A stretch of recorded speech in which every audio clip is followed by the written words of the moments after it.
Long before this unsettling time, I'd often visited my son's house. One day, I found my 10-year-old grandson, who should have run away, chained up.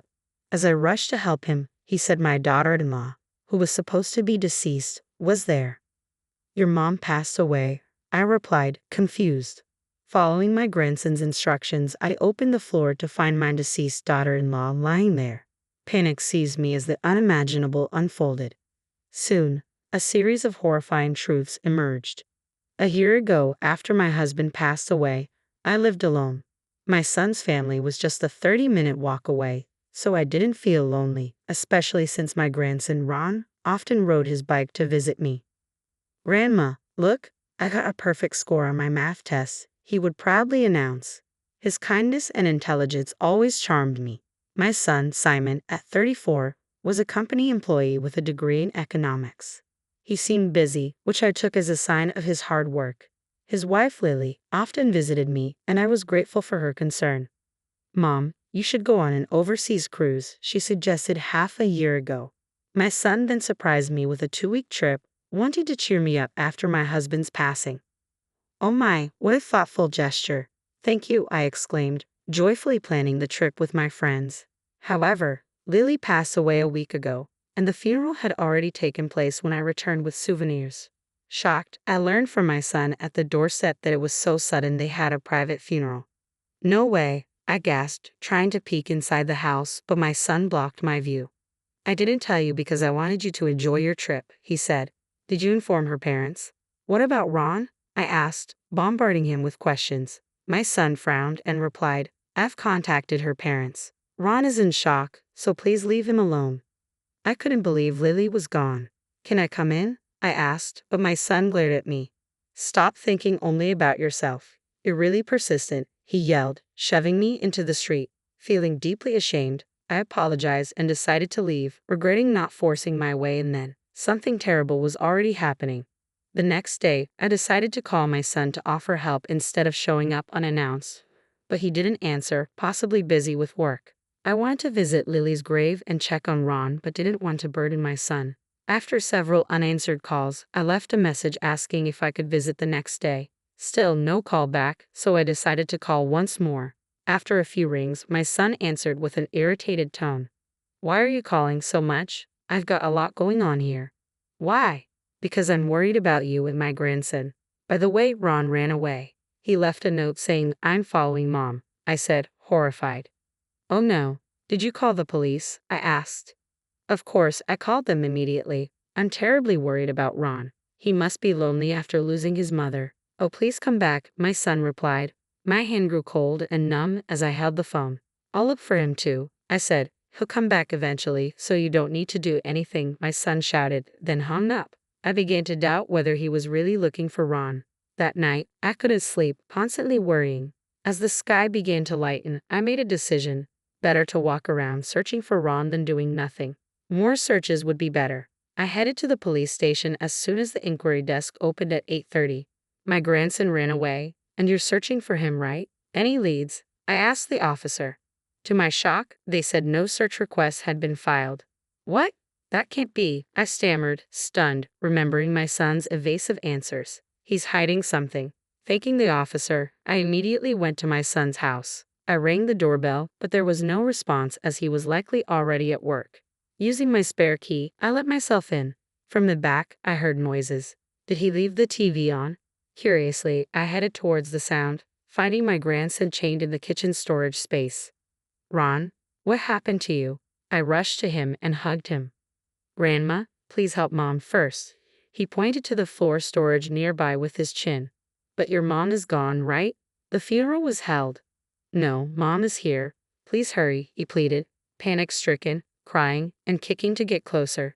His frantic expression made me realize something was seriously wrong. Fearfully, I opened the floor storage. No, Lily. There lay my daughter-in-law, mouth gagged, hands and feet bound with tape, dried up and lifeless. "It's all Dad's fault, Mom." Seeing his changed mother, my grandson screamed and cried. I hugged him and immediately called an ambulance. The operator arranged for the police and rescue team to cut the chains, and both Ron and Lily were rushed to the hospital. In the ambulance, my sobbing grandson explained what had happened. What a horrible thing. I'll make sure he pays for this, Ron. Grandma will see to it. Listening to him, I vowed to bring justice for my grandson and daughter-in-law. Later, with the police, I heard more details in the hospital room. My son had been away for about a week. After Ron fell asleep, I asked the nurse to look after him and went straight to a lawyer's office, determined to expose my son's crimes. 8 days after finding Lily and Ron, I was sitting in my son's living room when I heard the front door open, signaling my son's return home. Mom, dressed in casual clothes, he looked surprised to see me. Then my son quickly glanced toward the kitchen. Of course, you'd be concerned about the kitchen where you chained a 10-year-old child. When I glared at him, Simon looked startled. Chained? What are you talking about? You mean the toy handcuffs he was playing with? His flustered and lame excuse made me feel nauseous. Enough with the lies. You left a 10-year-old alone for over a week.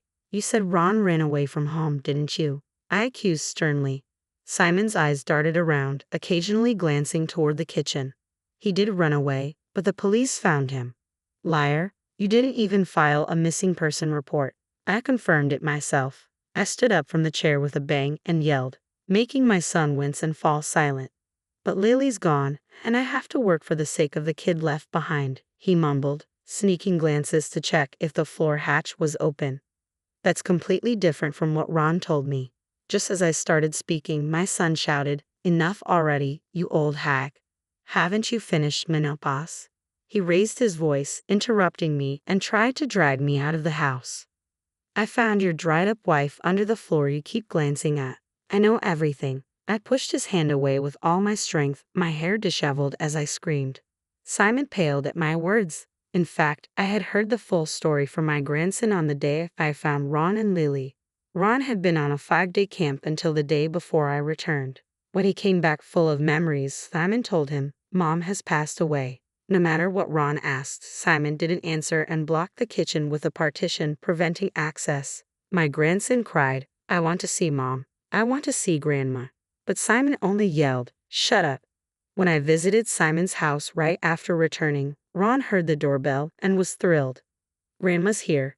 He tried to run to the door, but Simon gagged him and held him down. You told her you weren't here when your mom died, so the police suspect you. If you don't want to get caught, stay hidden, Simon threatened. Ron must have been terrified, shocked by his father's words. My grandson hid in his room, holding his breath. Unaware of this, I believed Simon and went home after being shoved into the street. That night, Ron heard rustling sounds from the kitchen. Curious, he sneaked a look through a gap in the partition and found his bound and gagged mother in the floor storage. He shouted, Mom, in shock, which got Simon's attention. Simon chained Ron and shoved him into the storage space. Ron heard Simon muttering, I thought she'd be dead after 3 days. This revealed that Lily had been without food or water for 5 days, mummifying in the floor storage. That's just a made-up story by him, Simon claimed. Ron is lying because he's in his rebellious phase. Then why was she mummified? Actually, Lily had a high fever and died suddenly. I loved her and couldn't let go, so I kept her at home. Simon lowered his head, wiping fake tears. I approached him quietly. Mom, my son reached out for comfort, but I grabbed a stack of papers from his nearby bag and hit him hard on the head. Don't be ridiculous. You neglected your child for over a week and went on a fair trip. That's your idea of love? The stack of papers was evidence of my son's infidelity. His computer was full of emails and photos with his mistress, and gifts and luxurious dinners were all documented in the photos. Where did you get those? Frantically trying to hide the papers, he looked pathetic. I found this account book in your closet. I slammed a bank book on the table, making Simon's face twitch. The bank book showed transfers totaling $200,000 over 3 months, way too much for a salary. You said you were in accounting, but this is embezzlement. Ha! This is a bonus. He spat back. It's too early for you to go see now. That's not true. A strong voice came from the next room. Simon looked in shock as a tall, middle-aged man stepped out. Ollie. Yes, he was Ollie, the head of accounting at Simon's company. After finding Lily and consulting with the police, I also discussed the suspicious transfers with the manager. The company was aware of the unusual transactions and was already investigating. Ollie had called to check on us, and I informed him about Simon's return. Instead of calling the police, I called Ollie, who offered to accompany me for safety. You've let me down, Ollie said, standing with folded arms and glaring at Simon.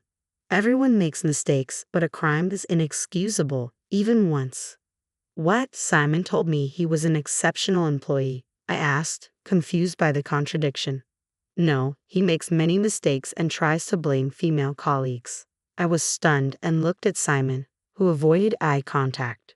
Still, I believed he had potential. Embezzlement is unforgivable. Spending stolen money on your mistress. What a disgrace. Shrinking under our combined scolding, Simon suddenly raised his head and started speaking boldly. Embezzlement and infidelity were wrong, but I couldn't accept Lily's sudden death. I wanted her close, so I put her under the floor, he claimed, sobbing theatrically. Stop lying, I interrupted.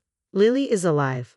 When I revealed this, my son's eyes widened in horror, his fake tears now obvious. Thanks to the doctors, Lily survived. She and Ron both gave statements to the police that matched. She discovered Simon's bank book and was attacked when she tried to contact the company. Remembering her trembling during her statement made my anger flare up again. Our company values customer trust above all. We cannot tolerate this. You're fired. The manager's low, powerful voice made Simon tear up. What you did is unforgivable. You're cut off. You won't see your wife or child again, I declared, visibly shaking Simon. What? Fired and cut off? How am I supposed to live? Help me, Mom, Simon cried, clinging to me. Go cry in the bathroom. I pushed away my son as the police sirens signaled the arrival of officers called before Ollie's appearance. Am I really getting arrested? I just wanted to impress a younger woman, Simon cried out. I handed him over to the police, shooing him away. After that, my son was arrested. The lawyer predicts that due to embezzling company funds, he might spend about 10 years in prison. Lily divorced him immediately and demanded $200,000 in alimony and child support. I hope he spends his life in poverty and loneliness, darker than the space under the floorboards. On the other hand, Lily has fully recovered, and Ron is doing well too. Feeling responsible for my son's actions, I offered to support their living expenses, but Lily firmly refused, saying she would work instead. She asked me to help take care of Ron, which feels like a reward to be able to spend time with my adorable grandson at such an easy-to-handle age. Lily started working as an insurance agent and amazingly became the top salesperson nationwide. I will continue to watch over both of them with all my heart. How did you find this story? Please don't forget to subscribe to the channel. See you in the next video.